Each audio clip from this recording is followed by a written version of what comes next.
অনুব্রত মমতা ব্যানার্জির খুব ঘনিষ্ঠ ছিল। ওর অনেক আপত্তিজনক বক্তব্য মমতা ব্যানার্জি ক্ষমা করে দিয়েছেন। মমতা বন্দ্যোপাধ্যায়ের হাত ছেড়েছেন, দিদির উপর অভিমান, কিন্তু অভিষেক বন্দ্যোপাধ্যায়ের বিরুদ্ধে চড়া সুর অনুব্রত মণ্ডলের। কি বলছেন? ও তো সাপের 5 পা দেখেছে, না হলে ভোটার তালিকা থেকে 74 জন বিধায়ককে বাদ দেয়।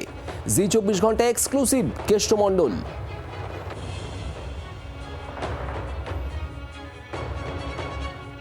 অনুব্রত মণ্ডল তিনি একের পর এক বিস্ফোরক মন্তব্য করছেন। মমতা বন্দ্যোপাধ্যায়ের প্রতি তার কি রয়েছে তা তিনি ব্যক্ত করেছেন, তবে অভিষেক বন্দ্যোপাধ্যায়ের প্রতি তার যে রোষ তা তিনি ব্যক্ত করেছেন। অভিষেক বন্দ্যোপাধ্যায়ের উদ্দেশ্যে যে বক্তব্য তিনি পেশ করেছেন, তিনি বলছেন তিনি তো সাপের 5 পা দেখেছেন, এমনটাই মন্তব্য করছেন অনুব্রত মণ্ডল। না হলে 74 জন রানিং এমএলএ কে বাদ দেয়, এটাও বলেছেন অনুব্রত মণ্ডল। ক্ষোভ যে অনেক দিন ধরেই জমছিল অনুব্রত মণ্ডলের বক্তব্যে কিন্তু স্পষ্ট। আর এই ক্ষোভ অভিষেক বন্দ্যোপাধ্যায়ের বিরুদ্ধে। 74 জন রানিং এমএলএকে বাদ দেওয়া হয়েছিল ভোটার তালিকা থেকে। 2026 বিধানসভা নির্বাচনের আগে প্রার্থী তালিকায় বাদ পড়েছিলেন 74 জন বিধায়ক। আর এখানেই অনুব্রতর বক্তব্য, অভিষেক সাপের 5 পা দেখেছে, তা না হলে ভোটার তালিকা থেকে 74 জন বিধায়ককে বাদ দেয়।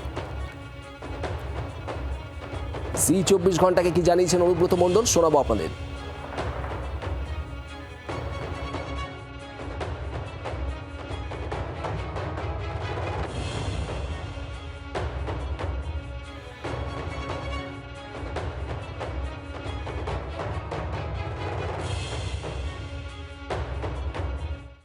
সভাপতির পদ থেকে সরানো হয়েছিল, মানে তখন আপনি বলেননি যে কি কারণে সরানো হলো?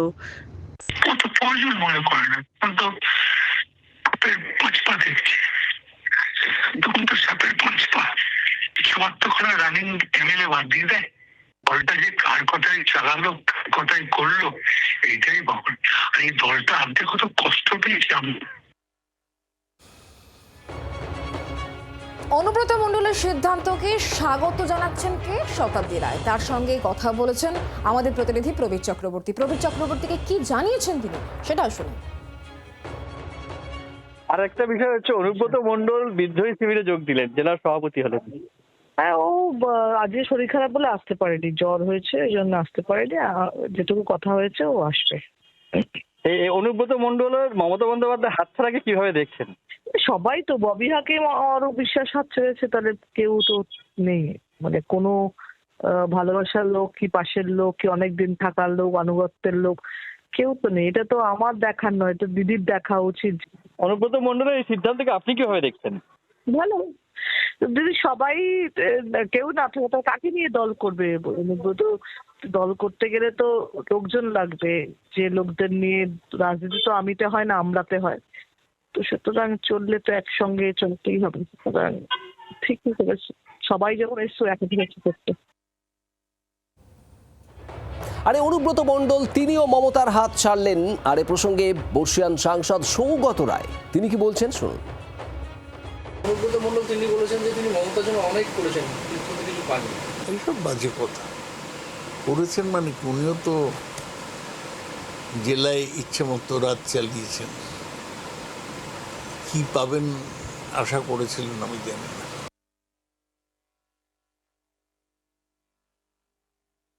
অনুব্রত মণ্ডল মমতা বন্দ্যোপাধ্যায়ের দীর্ঘদিনের সঙ্গী, তিনি আপনাদের শিবির মমতা বন্দ্যোপাধ্যায়কে ছেড়ে ঋতুব্রত বন্দ্যোপাধ্যায়ের শিবিরে যোগ দিলেন। এ নিয়ে কি বলবো? ওর মনে হয়েছে এটাই ঠিক, তাই উনি ছেড়ে দিয়েছেন। অনুব্রত মমতা ব্যানার্জির খুব ঘনিষ্ঠ ছিল। ওর অনেক আপত্তিজনক বক্তব্য মমতা ব্যানার্জি ক্ষমা করে দিয়েছেন। আবার ওর সম্বন্ধে সমালোচনা ছিল, তারও বিরুদ্ধে মমতা ব্যানার্জি বলেছেন। এখন কি পরিস্থিতিতে উনি ছেড়ে দিলেন আমি জানি না, এ নিয়ে কিছু বলবো। বিরোধী দলের মধ্যে যখন ডামাডোল চলছে, তখন এই বিষয়টাকে কি তাড়িয়ে তাড়িয়ে উপভোগ করছে রাজ্য শাসক দল? রাজ্য শাসক দলের প্রধান মুখপাত্র দেবজিৎ সরকার তিনি কি বলছেন শোনাই।